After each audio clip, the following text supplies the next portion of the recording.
So I have been playing a bunch of games on my Atari 2600 Plus recently. I've been playing Atari 2600 games, and I've been playing Atari 7800 games. And I thought it might be fun for this week's What Am I Playing?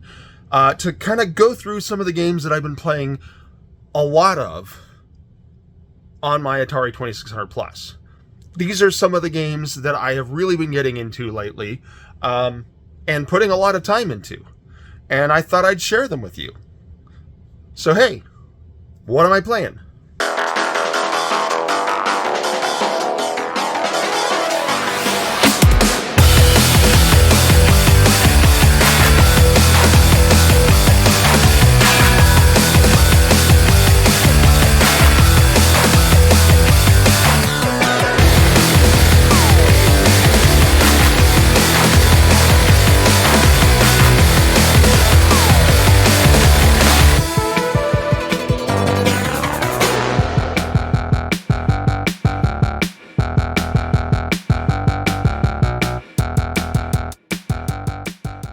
Alright, so these are in no particular order, okay? I just have them laid out in front of me. I'm going to hold them up. There's no ranking involved with this.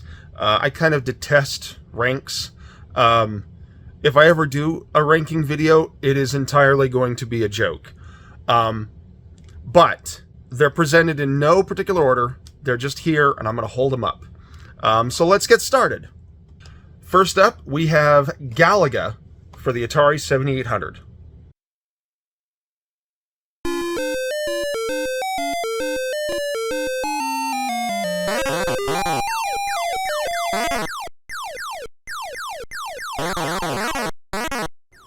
So I said that I wasn't going to rank these, but very clearly I put Galaga first, and there's a reason for that. Galaga is one of my favorite games of all time. As a kid, I would love going to the arcade and playing Galaga. I would play it for hours and hours and sink tons of quarters into it.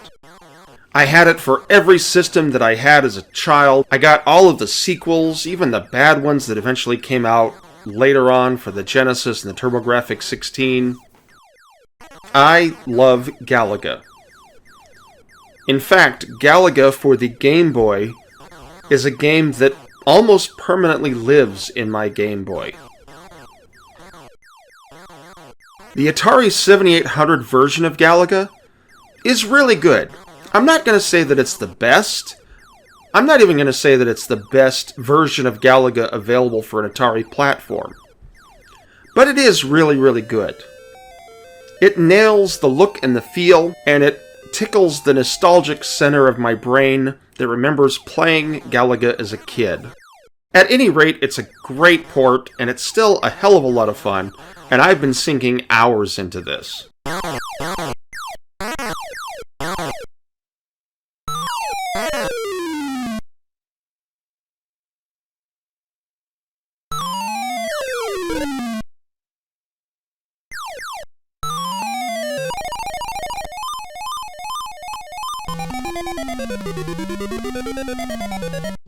Next, we have Mr. Run and Jump for the Atari 2600.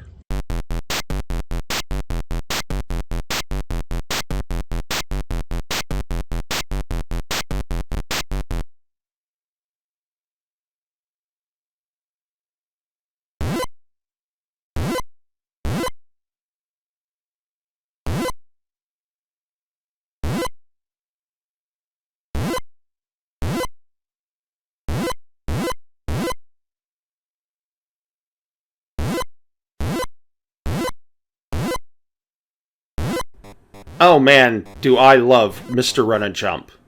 Mr. Run and Jump started as an Atari 2600 homebrew that was developed as a side project by a programmer who was working at Graphite Lab. The game was later released officially by Atari, and this is the physical version available for the Atari 2600 and the Atari 2600 Plus that was available for purchase from Atari's website. In all honesty, had this game existed when I was a kid, I would have played the living shit out of this game. It is amazing. It's a side-scrolling platformer. It's very similar to VVVVVVVV, whatever the hell the name of that game is. I think it's 5Vs. It's very similar to that. Mr. Run and Jump is almost like an imaginary game from the 80s that would have inspired VV. The game plays as a series of screens, each with unique jumping puzzles. These jumping puzzles might not seem terribly complicated by modern platformer standards, but when you consider the control limitations of the Atari 2600, as well as the processing power limitations, you realize that it actually really is perfect fit for this particular style of game, for this minimalist style of platformer. And it's a tough game. As of this recording, I'm yet to beat it. But it is something that I fire up my Atari 2600 to play at least twice a week these days. I'm really, really thoroughly enjoying it, and I recommend it pretty highly if you've got a 2600 or a 2600 Plus. The one thing that I would say is that I strongly recommend using a NES-style controller with this as opposed to the original Atari 2600 controller. The Atari 2600 joystick is just too imprecise for the platforming requirements that this game has. But Mr. Run and Jump is amazing, and I just can't say enough nice things about it. It's great.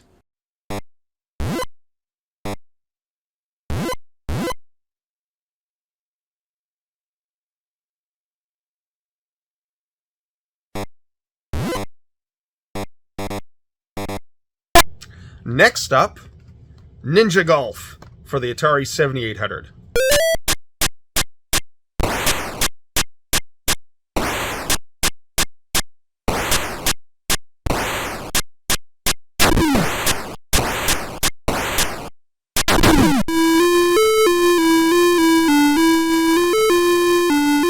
Okay, Ninja Golf is insane. It's a game that came out really late in the Atari 7800's life cycle. In fact, I'm pretty sure that it came out after the 7800 was brought back to compete with the 8-bit NES. And as a result, it really seems to push the platform harder than most games do.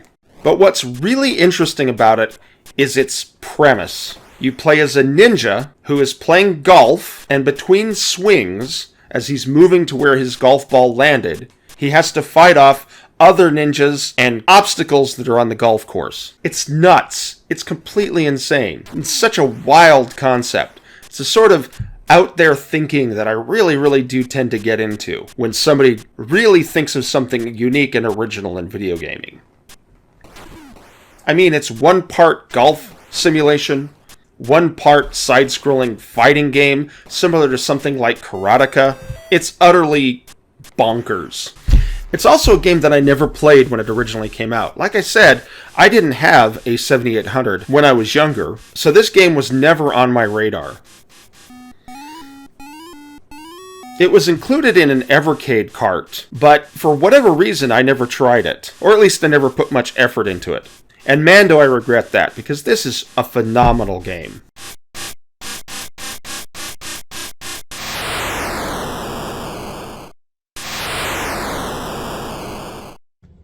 And now, Vanguard for the Atari 2600. I don't have the original box for this. This is just one of my favorite games as a kid, and all I've got is the cartridge left. But it's right here, it works, it's functioning. Vanguard.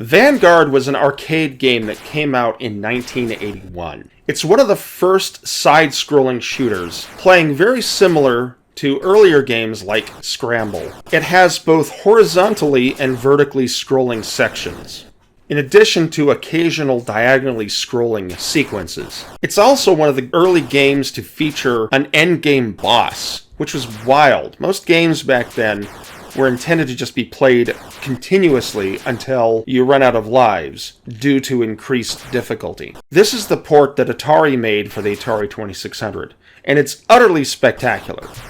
I played this for hours as a kid. I loved it. And it's one of the big reasons why I got so into side-scrolling shmups in the 80s.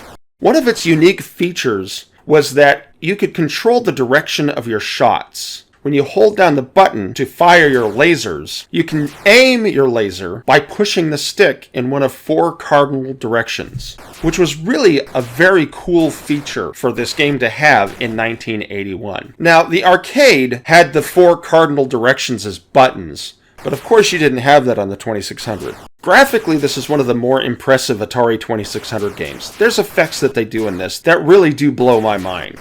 The Atari 2600 port is really impressive because it does seem to capture the arcade remarkably well. I can't say for certain that every aspect of the arcade game is present in the Atari 2600 version because I really didn't play the arcade game that much, but it certainly does seem accurate. At any rate, Vanguard is amazing. It's a game that I recommend very, very highly.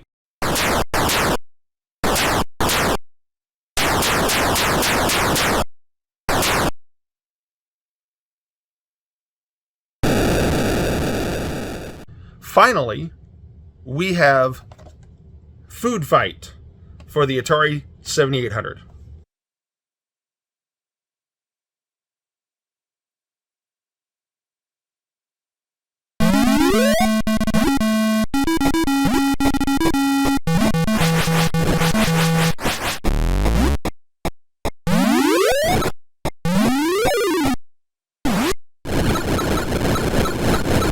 Food Fight is one of those utterly perfect, stereotypical 1980s arcade game.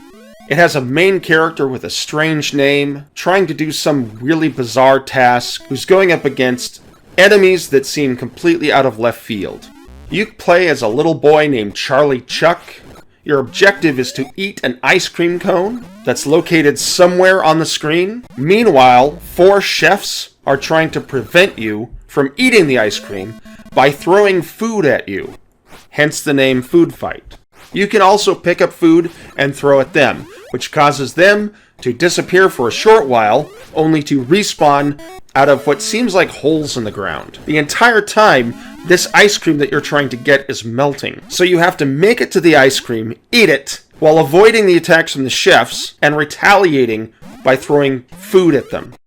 Each of the food items that you can throw at them have different interactions with the enemies. For example, throwing coleslaw at them is almost like using a shotgun. The watermelons you throw in pieces, etc. and so on. The game is utterly nuts, but it's a lot of fun to play. This is another one of those games that I never got as a kid. There was a version that was ported to the Atari 2600, but for whatever reason I never got it. And of course I never had this version, which is the 7800 version. As far as I can tell, the 7800 version seems to be almost arcade perfect. And it's a lot of fun. Food Fight is certainly a gem on the Atari 7800. It's available in Evercade collections as well as Atari 50, so you can definitely play it if you don't have a 2600. And I do recommend you check it out.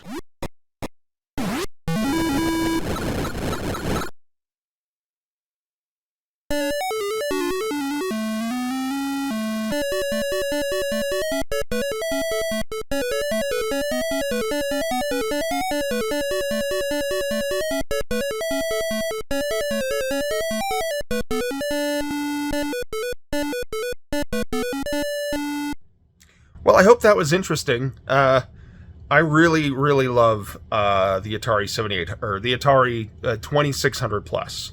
I love it because it allows me to play my 2600 carts again, which I haven't had a 2600 hooked up to my television in a really long time because, you know, it's goes into those two little prongs in the back that the rabbit ears used to connect to. And my TV no longer has that. I do have another TV that has it, but it's on a cart, and it's a production to hook it up just to play a Atari 2600 game. So it's awesome that I've got the ability to play these carts again. The other reason I love the 2600 Plus is because it plays 7800 games, and I never had a 7800 as a kid. I just didn't. I always wanted one, but I never had one. So it's really fun, some 40 years later, to be able to play these games finally. And I've been really getting into collecting for them. I have been buying a lot of stuff. I have been really enjoying everything that I've bought. And I wanted to talk about it. I love Atari, man. And I know Atari today is not the Atari of my childhood.